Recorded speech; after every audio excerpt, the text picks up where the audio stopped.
friends, and welcome to the CUInsight Network.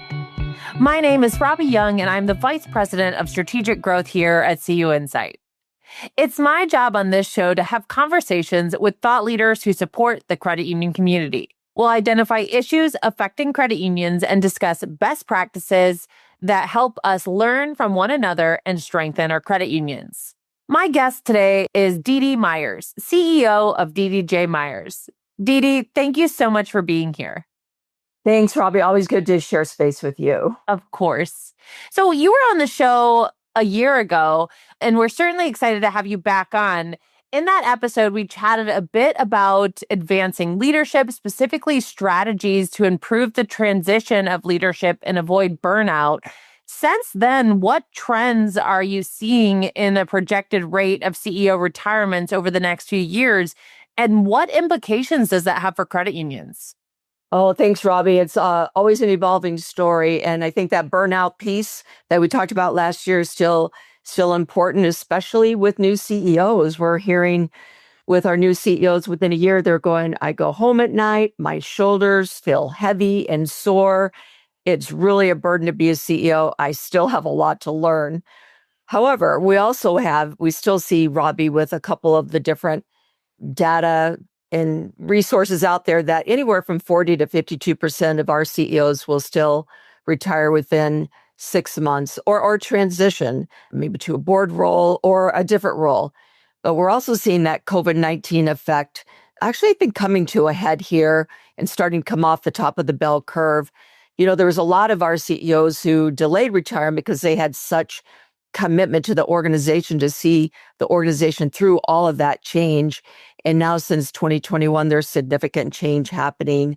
You know, their retirement plans are vested and they're still staying. They've re-upped for a couple of years, but I think they're starting, as you see, 40 to 52% are starting to transition out. What we're also seeing, Robbie, is a substantial generational shift as a large part of the baby boomers are moving out. You know, we've got what all of us are going to be by 2030, 65 or above. The baby boomers are making space for the younger generations. We're also at DDJ seeing 30 to 40% of board members departing within 3 to 5 years. And then for every CEO retiring, at least 2 executives will depart within 1 or 2 years. So it is a confluence, Robbie, of CEOs going, board members transitioning off for different reasons, and then the executives transitioning off primarily for retirement or the new CEOs bringing in their own team. So it's a lot. It's a lot going on in the industry. I know that you stay busy, so I'm not surprised at all to hear about that. So for those who hadn't heard the prior episode, can you give us the elevator pitch for who DDJ Myers is and where you add value to the industry? Oh, I appreciate that. You know, we started this a long, long time ago and said that we want to be your trusted partners in advancing leadership success. That means anything to do with people. Yes, we have our partner, ALM First. Our leader, Emily Hollis, does a great job with her team, and they do all the ALM model validation, investment advisory, the M&A, loan work, all sorts of things that get benefits. But at DDJ here, we focus a lot on the people, particularly board governance, board search. The executive search is a lot of the butter on our bread. Also increasing that mid-level and early management recruitment piece there, getting the younger managers in there. Robbie, I think it's also important that in terms of people, we look at what is the framework of compensation and philosophies from the board and CEO perspective. And what does that look like? Because that also dictates the data that they look at and decide how they're going to pay their people so they can retain them. We also really love doing that deep seated strategic design and deployment. It's different, Robbie, from a 1-day come in and facilitate a day, but it's actually a 3-year piece here that helps an organization go deep. And to back it up, we have wonderful assessments for the organization, the board, to look at what kind of competencies they have now and what they need in the future. But overall, to sum it up, ensuring that the organization has the best talent available as each person is maximizing their potential. And that's what our sweet spot is, Robbie, the people there. When you look at recent succession shifts, what patterns stand out in the succession rates of internal versus external candidates? And what does your data reveal about why those patterns are emerging? Yeah, we've had a lot of data analytics going on this summer here. But I want to start here, Robbie, by looking at what is a successful CEO succession project. To me, it's focused on the future, what's needed in the characteristics, competencies, and capacities in that future CEO leadership role, whether it's 3 months, 6 months, 3 years, 4 years, 5 years.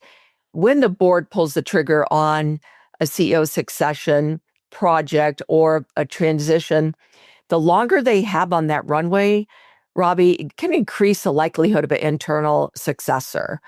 But now, with a short time frame of 6 months to a year, which we're seeing a lot of, there are more external candidates stepping into the role than internal candidates. Ratio might be 25-30% internal and the rest external.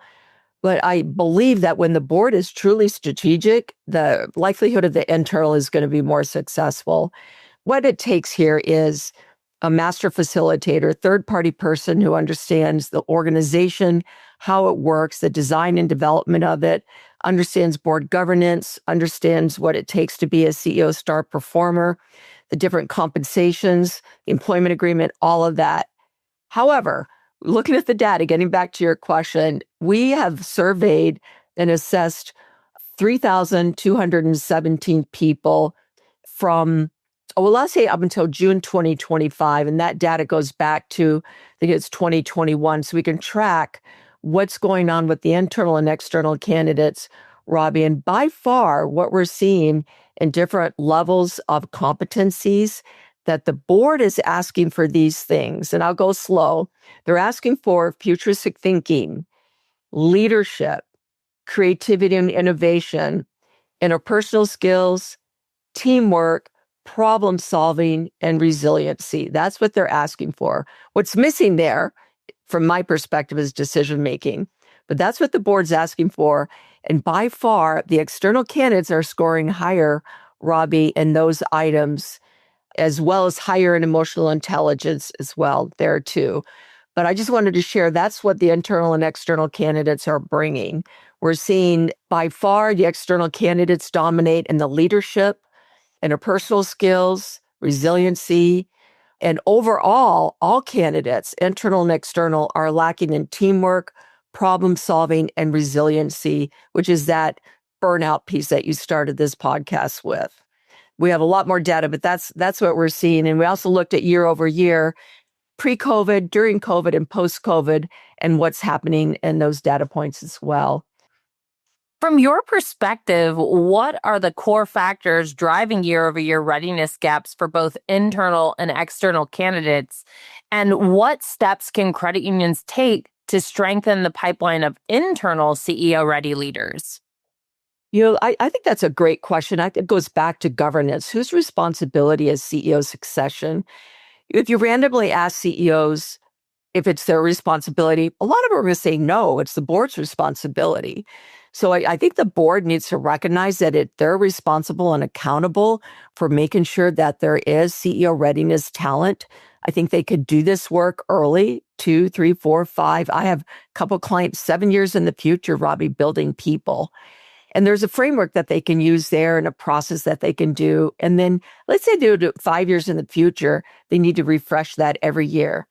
However, they should also ensure or even put it in the CEO's performance expectation that the CEO is giving cross-enterprise opportunities to the internal candidates or potential internal candidates.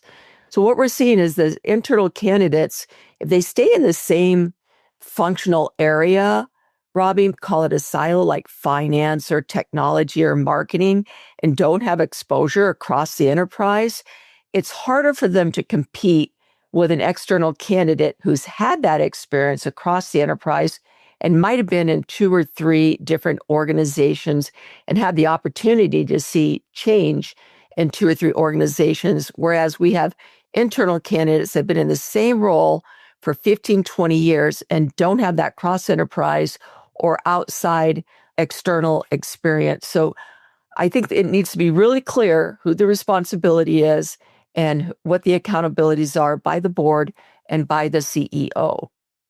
Can I add in there?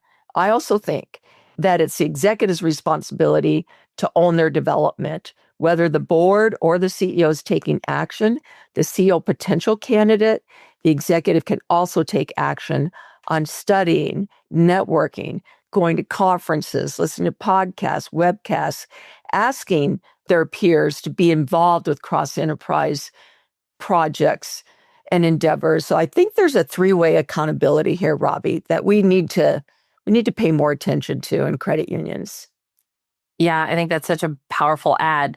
Preparing future CEOs is a shared responsibility, like you mentioned. How should boards, current CEOs, and executive leaders think about accountability for developing internal talent? And what external resources or programs do you recommend to accelerate CEO readiness? A couple things there. One of the things that we do is we create I'll call it a template that outlines the different steps in readiness and categories of readiness. I think it's a wonderful conversation, Robbie, that both the board and the CEO are in together and they can collaborate on what can happen where. I think it's more successful in that conversation together versus just the board dictating that. So I see them having that conversation and getting ready there. Resources, boy, there's a lot of great resources out there. We see that the QCO Institute is still top of mind for a lot. I'm seeing more and more potential CEOs go to the ALM First Institute, which is more of a technical institute where they learn. There's a board track and a CEO or executive track. I'm seeing more there, more at the forum. I'm also seeing a symposium that has both board and CEOs and maybe executives coming to it, learning together. We also have a CEO readiness program. It's called the See Yourself. That's invitation only, Robbie. And the difference is like if somebody's gone to Cardwell, which does a great job around the operational leadership of an organization, the piece that's missing, the missing link is that leadership presence, which you can't learn from a book, can't learn from a PowerPoint. But we have awesome, highly certified executive coaches that work with the candidates on their presence in terms of strategic thinking, strategic actions, their communication, and their overall leadership presence. And the magic there is 2 days, at least 2 days. There's another program that has 4 days in 2-day increments, one-on-one with a coach. So it's a deepening effect, Robbie, that is an accelerant. And people that go to that, man, they just skyrocket pretty quickly. It's very exciting. I love bringing internal candidates in there to that program because, Robbie, if the board suggests to internal candidates to come to that intensive, chances are about 80% one of them is going to get the job versus an external. So it's quite exciting. As you look into the future, what is DDJ Myers' focus on the road ahead?